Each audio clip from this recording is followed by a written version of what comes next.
আসসালামু আলাইকুম এভরিওয়ান, কেমন আছেন সবাই? আশা করছি সবাই অনেক ভালো আছেন। আল্লাহর রহমতে আমরাও ভালো আছি।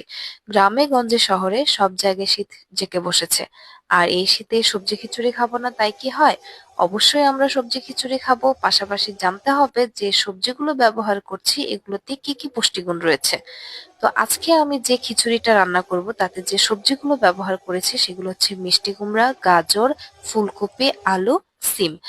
তো চলুন প্রথমেই জেনে নেওয়া যাক মিষ্টি কুমড়াতে কি কি পুষ্টিগুণ রয়েছে। মিষ্টি কুমড়াতে রয়েছে প্রচুর পরিমাণে ভিটামিন এ এবং সি, যা আমাদের রোগ প্রতিরোধ ক্ষমতা বাড়ায় এবং দৃষ্টিশক্তি বাড়ায়। এছাড়াও মিষ্টি কুমড়া আমাদের হজম শক্তিকে বৃদ্ধি করে। এছাড়া আমি ব্যবহার করেছি গাজর। গাজরে রয়েছে প্রচুর পরিমাণে ভিটামিন এ এবং বিটা ক্যারোটিন এবং ফাইবার, যা আমাদের চোখ এবং ত্বকের জন্য খুবই উপকারী। এরপরে আমি ব্যবহার করেছি সিম। সিমে রয়েছে প্রচুর পরিমাণে ফাইবার, যা কোষ্ঠকাঠিন্য দূর করে। এছাড়া রয়েছে মসুর ডাল এবং মুগ ডাল, যাতে